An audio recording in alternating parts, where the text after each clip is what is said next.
Hozirgi vaqtda koronavirus bilan bo'layotgan ishlarni hammasi odamlarni emlash, chiplantirish uchun qilinyapti. Yana 5G aloqa tayyorlanayotganini eshitdim. Yaqinda o'qigandim. Bu aloqa qandaydir boshqacha bo'larmish. Uning to'lqinlari mikroto'lqinlarga o'xshash qisqa bo'lar ekan. Mikroto'lqinli to'lqinlarday. Ammo u boshqacha ta'sirga ega bo'larmish. Ya'ni u ham odamlarni boshqaradi. Hali bu vaksina qanday bo'lishi aniq emas. Vaksinaga yo chipga qo'shib tanamizga nimani uzatishadi? Bir narsa aniq. Bu 5G aloqa orqali mutlaqo hamma narsani boshqarib bo'ladi. Tushunarli. 5G tarmog'ini Italiya va Uxanda o'rnatishdi. Nurlanishdan qushlar halok bo'la boshladilar. Niletto eng mashhurlar ro'yxatiga tushib, koronavirus butun yer yuziga tarqaldi va birinchi bo'lib italiyalik va xitoyliklarni urdi. Ularning ortida kim turibdi? To'g'ri, Bill Gates. Aynan u hammaga raqamli pasport o'rnatilgan vaksinani qilib, ularni kuzatmoqchi. Uchinchi mamlakatlar aholisi esa vaksinani ololmay qirilib ketadilar. Reja shunaqa. Yer yuzida atigi 1 milliard kishi qolishi kerak. 6 milliard. Mana, kambag'al mamlakatlar aholisi ortiq boylarga dahmaza bo'lmaydilar. Hammasi 2 karra 2 day. Ahmoq bo'lgan ekanman. O'ylab ko'ring. 1916-yil radio tarqaldi. 18-yilda esa dunyo aholisining 5%ni nobud qilgan ispan grippi epidemiyasi tarqaldi. 2003-yil 3G paydo bo'ldi va darhol atipik pnevmoniya tarqaldi. 2009-yil 4G va cho'chqa grippi epidemiyasi va nihoyat hozir 5G tarmog'i o'ylab topildi va aynan hozir koronavirus o'pkani g'alvirga aylantira boshladi. Radio to'lqinlaridagi nimadir hujayralarimiz qobig'ini tebratib virusni o'tkazishga majbur qiladi. Shunday yo unday emasmi? 57-yilgi Osiyo grippi, 60-yildagi Gonkong grippi, 80-yil 1G va 91-yil 2G paydo bo'lganini butunlay unutdik. Epidemiyalarcha ularni istalgan narsaga bog'lash mumkin. Masalan, Metallica guruhining yangi albomi bilan 2003-yil Set Eng albomi chiqib, atipik pnevmoniya tarqaldi. 2009-yilda This Magnetic albomidagi The End of the Line qo'shig'i sababli cho'chqa grippi paydo bo'ldi.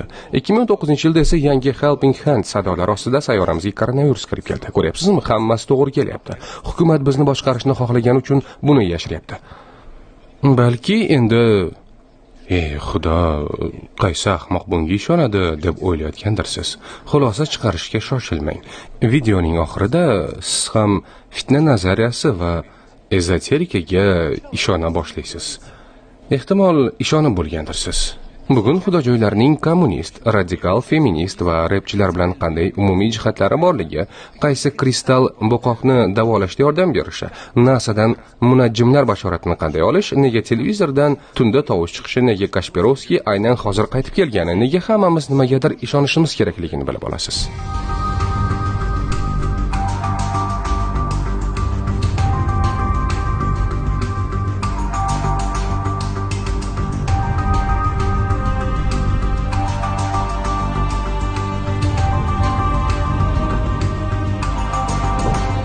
Yop, Ian.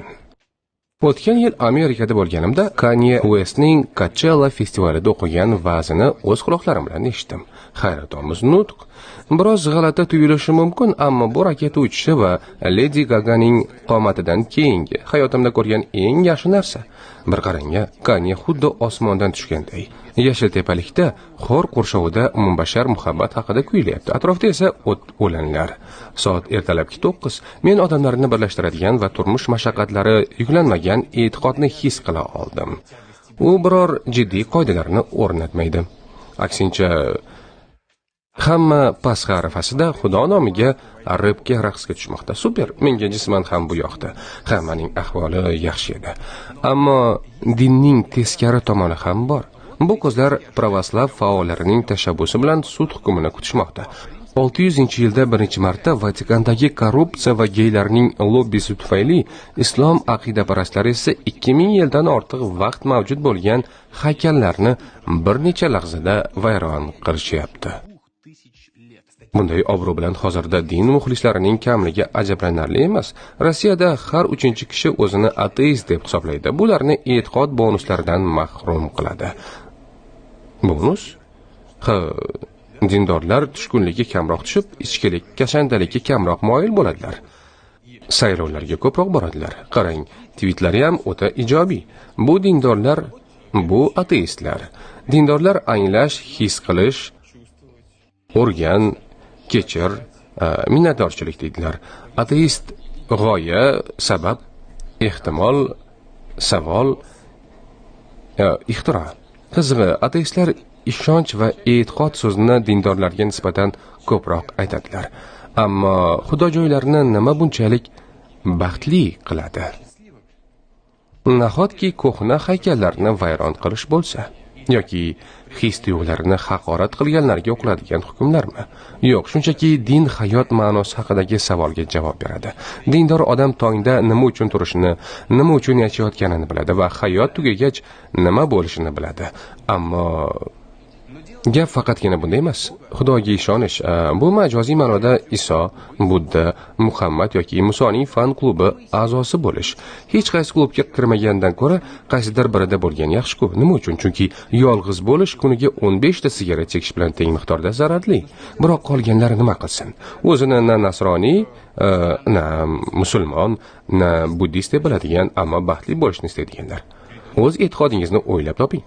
Muqaddas joy bo'sh turmaydi deganini eshitganmisiz? Joy bo'shagan bo'lsa, o'rnida albatta nimadir paydo bo'ladi. Bunday holda ma'naviy bo'shliq yangi din bilan to'ldiriladi. Xuddi shu yerda eng qizig'i boshlanadi. Yangi dinmi deysiz? Nima, yangi xudolar? Yo'q. Kommunizm, feminizm, mindfulness, onglilik va hatto rap. Umuman har qanday kuchli g'oya. Nima? Qarang, Sovet hukumati din bilan kurashgan o'sha davrda xudosiz so'zi hatto iltifot edi. Biroq cherkovni buzgan bilan e'tiqodni kalladan chiqarib tashla olmaysiz. Shunchaki dinning o'rniga odamlarga yangi e'tiqod taklif qilindi. Marksning Kapitali Bibliya. Kelajakdagi kommunizm dunyosi jannat, boqiy dunyo, lekin insoniyat gunohlari uchun qurbon bo'lib, albatta qayta tiriladigan Isoga aylandi. Shuning uchun uni Moskva markazida yotqizib, qaytishini kutamiz. Uning rasmi har bir kabinetda osilgan, uni ziyorat qilishga esa navbatlar tizilardi. Gitler haqiqiy iblis, kapitalist davlatlar nima qilayotganini tushunmaydigan dushmanlar. Tushunyapsizmi? Shunchaki bir e'tiqodni boshqasiga o'zgartiramiz. Tamom. Odamlarning ko'zida yana olov paydo bo'ladi. Kommunistlar fikridan qaytib, pravoslav faollariga yon bosishi ajablanarli emas. Ya'ni adovatimiz xato edi. Hozir umumiy maqsadimiz bor deyishyapti. Zyuganov hatto Iso birinchi kommunist bo'lganini aytadi. Bunday hiyla har qanday vaziyatda ishlaydi. Har qanday kuchli g'oya dinning o'rnini bosa oladi. Mana feminizm, rap, biznes, yoshlik. Bu esa ularning mutlaq jannati. Nimani nima bilan ulasa bo'ladi?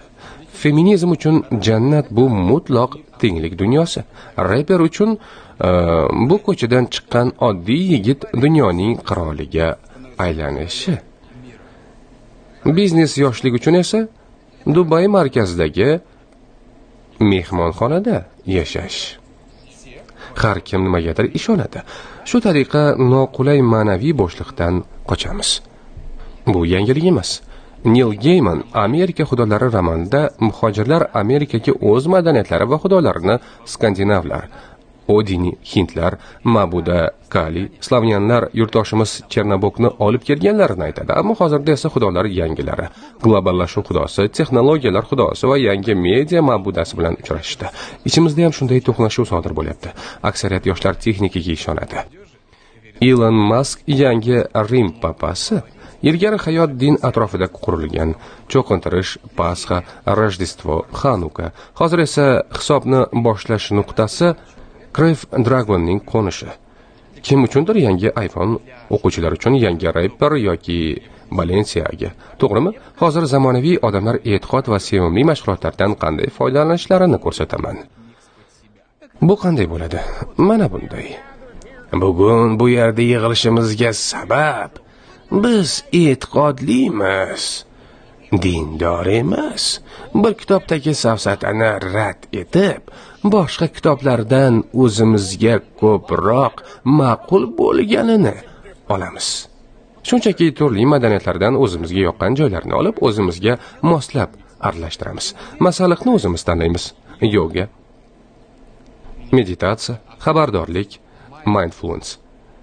Munajjimlar bashorati, sehrli kristal toshlar va masalan self help, bu energiya, zen, aromaterapiya. Havaskorlar uchun tarot kartalari.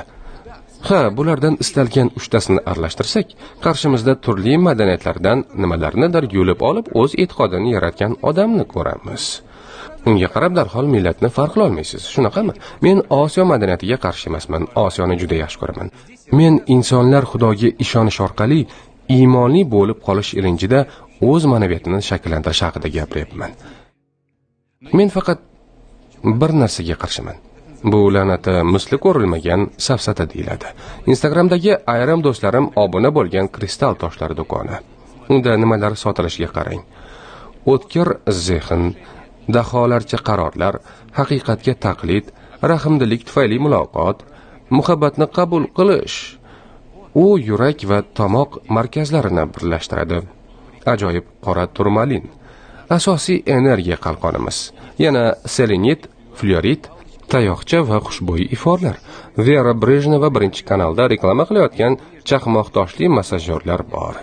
Mana muloqot qobiliyatini yaxshilab, sezgini kuchaytiradigan va tetiklikni saqlaydigan kristalli shifobaxsh ichimlikni tayyorlash uchun toshli idishlar. Suvni chiroyli idishga solasiz, chayqab ichasiz. Sezgingiz shunchalik kuchayadiki, yomg'ir yog'ishini belingiz, ertangi ob-havoni tizzangiz bilan his qilasiz.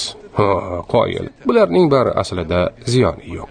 Toki storiesda boqoqni marjon shodasi, piyonistalikni safsartosh bilan davolash, immunitetni har xil toshlar bilan ko'tarishni taklif qilmagunlaricha. Men hatto antivirus to'plamini sotib olmoqchi edim, shunchaki u faqat hozir yangi virus sabab butun dunyo to'rt devor ichiga qamalib qolganida emas, balki hamisha dolzarb. 13 ming hazilmi bu? Kristal solingan shisha va sassiq tayoqcha uchun naq 13 ming. Inson o'z bo'shlig'ini mana shular bilan to'ldiradi. E'tiqod bilan, din emas. Bu hayotning yangi formulasi. Lekin men bunday bema'nilikka bir tiyin ham qo'shilmayman. Yana menga bu yetarli emas. Menga jiddiyroq narsa kerak. Bizga chindan ham kuchli tumonlar kerak bo'lsa, ezoterika vataniga otlanish kerak. Qayerga? Tibetgami? Hindistongami? Kaliforniyaga? Barcha yangi narsalar o'sha yerdan keladi. Xuddi o'sha yerliklar tongi soat 6 da turib, biohacking bilan shug'ullanadilar. Xotirasi bo'lgan suvni ichib, yasharish uchun tanalariga yoshlarning qonidan quyadilar. Yosh qon. Qaraya. Fan buning butunlay safsata ekanligini isbotlab bo'lgan. Pul ko'payganda odamzod qanchalik bema'nilashishi mumkinligi hayratanarli. Uning shunchaki tomi ketib, butun dunyoda foydalanish mumkin bo'lgan ilovani o'ylab topishi mumkin. Mana eng yoqtirganim. Dizayniga bir qarang. Sayyorlar, yulduz, minimalistik rasmlar. Sizningcha ilova nima haqida? Astronomiyami? Yo'q, munajjimlar bashorati. Kostar, NASA serverlaridan yulduzlar holati haqidagi ma'lumotni oladi. Sun'iy idrok esa bashorat tuzadi. Sun'iy idrok hafta davomida qanday yashashingizni aytadi. Zo'r-ku? Ehtimol shundaydir. Ilovaning Google'dagi reytingi baland. 4.5. Demak, talab bor. Fake it till you make it. Bugungi yulduzlarning menga maslahati. Ishq va muhabbatda to'siqlar. To'g'ri. Ro'zg'or, ijod, ruhiyat, ijtimoiy hayot va o'zimda muammolar. La'nati, bu ham to'g'ri. Bo'lishi mumkin edi. Agar bularning bariga ishonganimda. Aslida 10 kishidan 8 tasi hammasi to'g'ri chiqadi deydi, biroq bu darajadagi o'xshash munajjimlar bashoratida faqat yangi o'ramda. Kristal toshlar va munajjimlar bashorati hamisha bo'lgan. Ularga qanday ishongan bo'lsak, shunday ishonaveramiz.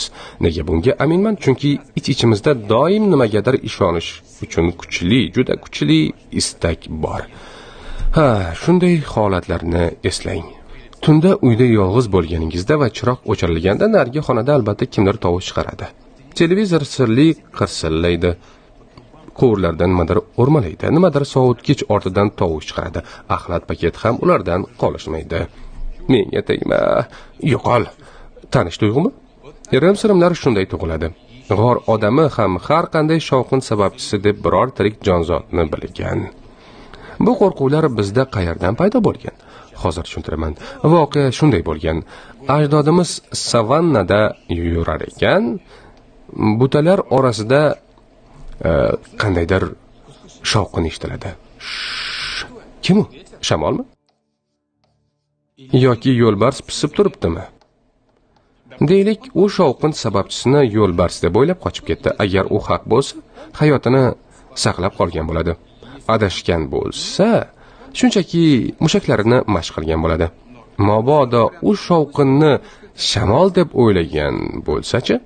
U haq bo'lsa, unda biror qo'rqinchli yer yo'q. Adashgan bo'lsa-chi? Tamom, uning genlari tarixdan o'chib ketadi. Endi ular yo'q. Hammamiz shovqinni yo'lbars deb o'ylab qochib ketganlarning avlodimiz. Biz hech narsa o'z-o'zidan bo'lmasligiga va hamma narsaning sababi borligiga ishonamiz. Nima?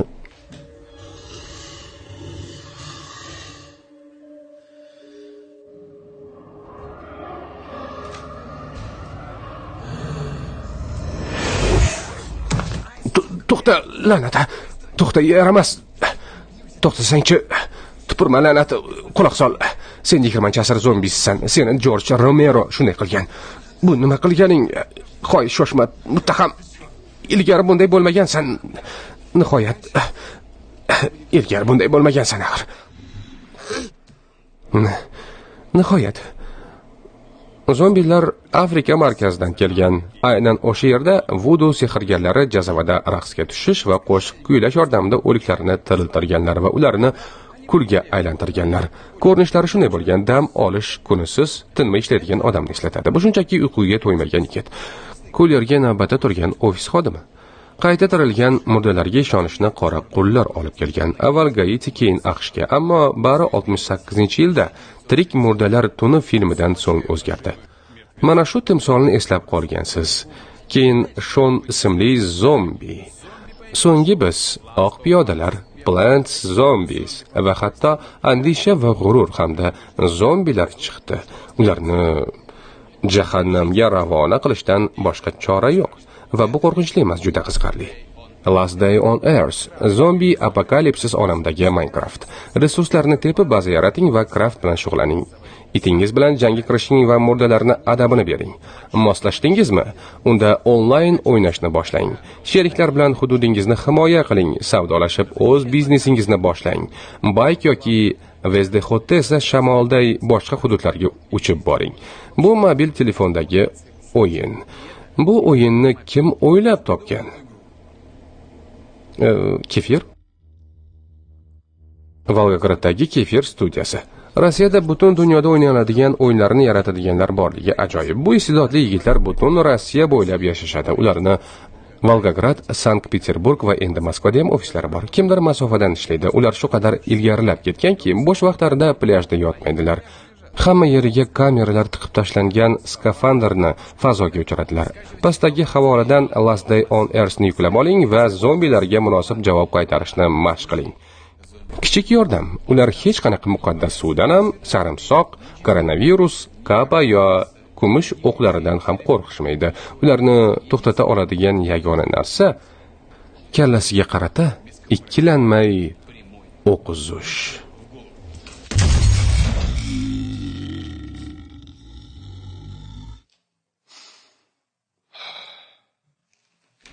Irimlarga qaytamiz. Oxirgacha aytib berishim kerak edi. Mavzuga qaytaylik. Endi la'nati irimlar haqida gaplashamiz. Mashhur Skinner qutisida kabutarga don berganlarida uning mitti miyasi bunday mazali yemishni qaysi mehnatim evaziga berishyapti deb o'ylagan. U har xil harakatlarni qilib ko'rdi. Tugmachani bosdi, ikkala qanotini qoqdi va mo'jiza. Yana yemish paydo bo'lyapti. Kabutar donining avtomatik ravishda har 20 soniyada paydo bo'lishini bilmasdi. Shuning uchun tugmani bosib qanotlarini qoqishda davom etgan. Kabutar shu tariqa yemish topayotganiga ishonadi.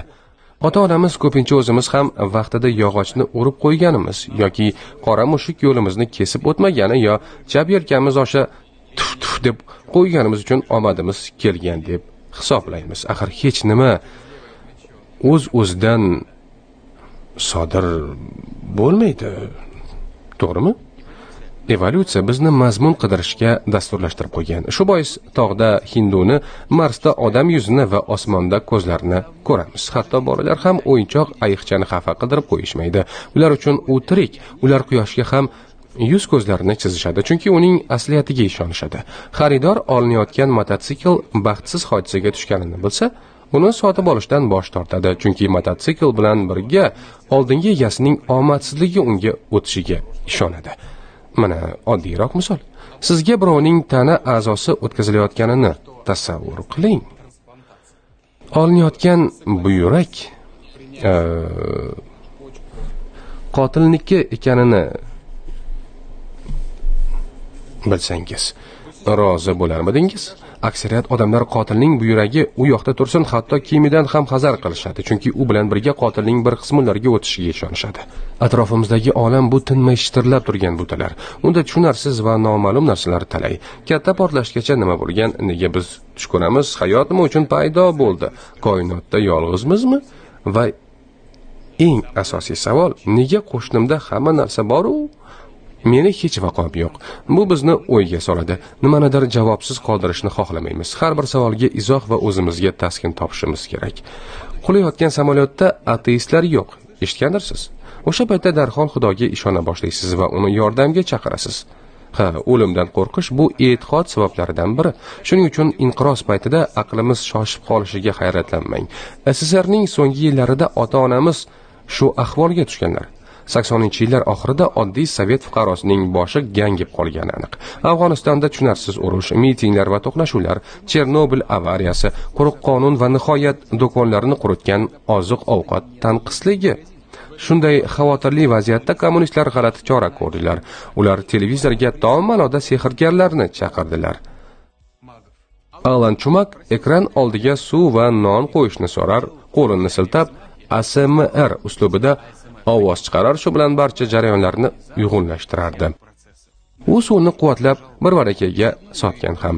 Instagramdagi kristal idishli qizlar esingizdami?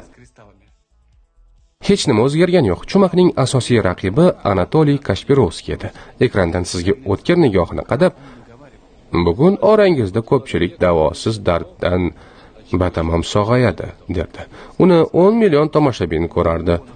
U BMT bosh qarorgohidan gapirib, jarrohlik paytidagi og'riqsizlantirish o'rnini bosgan teleko'prik uyushtirganda, o'sha paytda televideniya asosiy ma'lumot manbai bo'lib, hamma unga ishongan. Chumakovga ham, Kashpirovskiyga ham ishonishgan. Ekran oldida bankalarni qo'yib, jonli chiqishlariga minglab odam yig'lardi. Mingta odam nima bo'libdi? Ularni tinglashga butun boshli stadionlar yig'lardi. Kulgulisi ikkalasi ham bir-birini firibgar deb hisoblagan. Raqiblardan nimani ham kutish mumkin? Ammo ikkalasi ham Yuriy Longo bilan taqqoslaganda yosh bola bo'lgan. U Isoga o'xshab mana bu minora yonidagi hovuz sirtida yurgan yerdan 10 santimetrga ko'tarilib, levitatsiya qilgan. 90-yilda esa jonli efirda murdani tiriltirgan. Nahotki shunchalik sodda bo'lish mumkin? Axir bu mana 30 yil oldin edi-ku. Yaqindagina nahotki ota-onamiz shunga ishongan bo'lsalar? Ishonganlar. Aslida suv ostida ko'zga ko'rinmas zina bo'lgan. Murda rolini yaqin do'sti o'ynagan. Yerdan yordamchisi tutib turgan quvur yordamida ko'tarilgan. Bularni nega aytyapman? Chunki bu o'tmish emas, bu 30 yil oldin o'tib ketgan narsa emas. Voqeligimiz shunday. Mana qarang, Kashpirovskiy ekranga qaytdi, ammo endi u YouTube'da. Axir YouTube yangi televizor. Videolari ostida minglab minnatdorchilik so'zlari, shifobaxsh streamlar, odamlar xurrakdan, bo'g'imlardagi og'riqdan qutulib ko'rish qobiliyatlari tiklanadi. Bo'qoq kasali o'tib ketadi. Bu amaki hamma narsani davolaydi. Shuncha yil yo'qolib ketgan odam nega hozir qaytib keldi? Juda yaxshi savol. Chunki hozir inqiroz. Odamlar qo'rquvda, ularga dunyo aqldan ozib, hamma odam tomi ketayotganday tuyulyapti va bu haqiqatga o'xshaydi. Belarusiyada amon tartibsizlikka qarshi to'qmoq bilan kurashsa, Bayrutdagi portlash shaharning yarmini yakson qilsa, Amerikada Tramp ana-mana urush boshlamoqchi. Inqiroz ham mana bir tiyinsiz qoldirib koronavirus yer aholisini qirib tashlaydi. 2020-yil nimalar qilyapsan? To'xta, 5G minoralarini yoqishning ayni vaqti. Britaniyada ularni chindan ham yoqib yuborishdi. Taro kartalarini ochib, kristallar yordamida immunitetni oshirish va Veneradan maslahat so'rash vaqti keldi. 30 yil oldin hammaga dunyodagi barcha ma'lumotlarni ochish zo'r g'oya-ku deganda, menimcha xatoga yo'l qo'yishgan. Gap internet haqida. Barcha irimlar shunchaki zamonaviylashdi. Munajimlar bashorati raqamlashtirildi. Lotvoz folbinlar Instagramga ko'chdi. G'ayritabiiy barcha narsa digitallashdi. Fitna nazariyasi haqida bir ikkita video ko'ring. YouTube darrov shunga o'xshash videolarni taklif qila boshlaydi. Ushbu videoni tayyorlashda ko'p narsa ko'rdik. Endi YouTube nimalarni taklif qilayotganini ko'ring.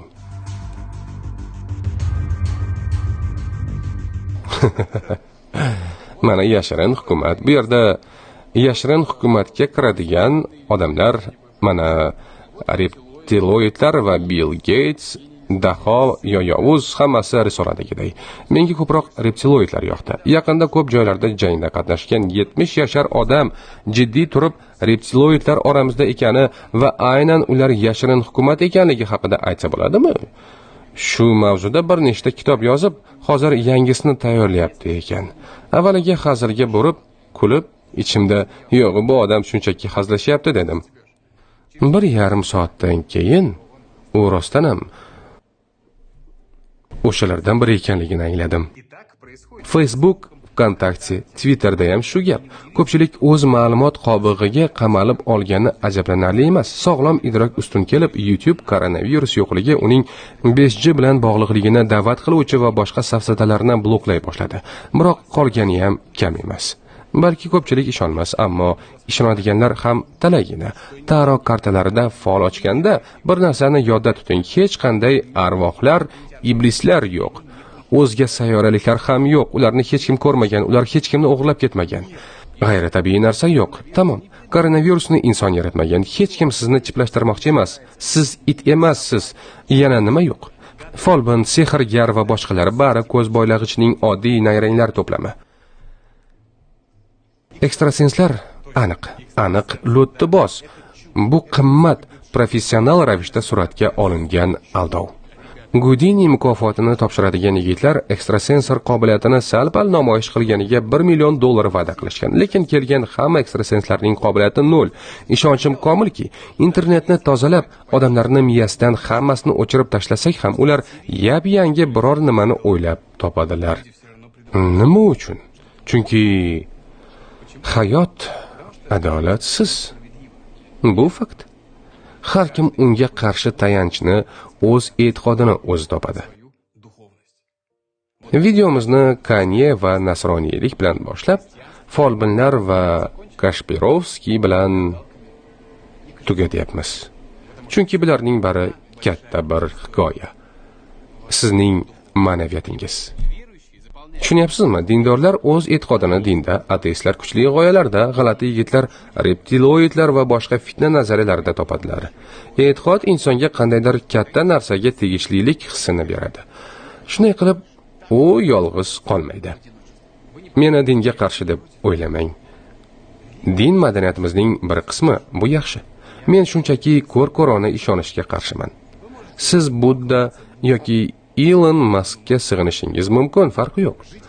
Retrograd Merkuriy yoki folbinning tavsiyasi bilan yashashingiz mumkin. Agar bu sizni baxtiyor qilsa, marhamat, faqat keling. Buqoqni kvarts bilan, yurak-qon tomir kasalliklarini esa gipnoz bilan davolamaymiz. Hamma yerda qizil chiziqlar bor. Tibbiyot, fizika va istalgan fanga tegishli har bir narsada. Kelinglar, oqilona va isbotlangan narsalarga ishonamiz. Eshitgandirsiz. Katta portlashdan keyin sodir bo'lganlarning barini fizika va astronomiya tushuntirib beradi. Ungacha bo'lganlar ilohiyot, Xudo haqidagi ilm masalasi deyshadi. Biz har qanday hodisa, inqiroz, epidemiya ortida inson turibdi deb o'ylashni istaymiz. Shubhasiz kimdir aybdor. Koronavirusni hukumat o'ylab topgan bir nima.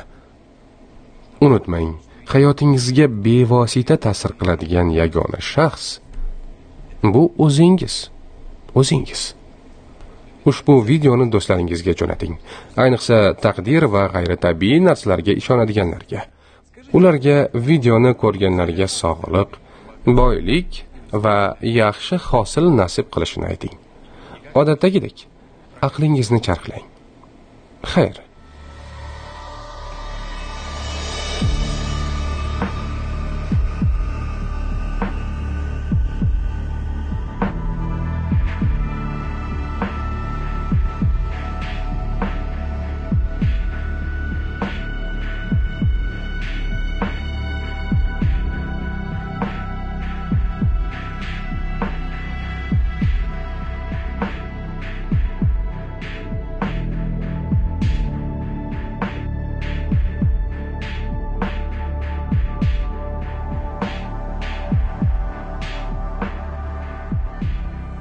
Endi biror nimani ko'rsatib turinglar.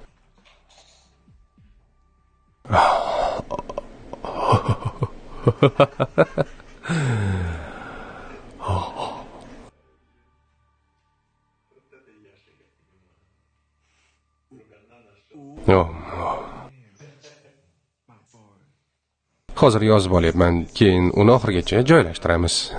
Tomosha qilganingiz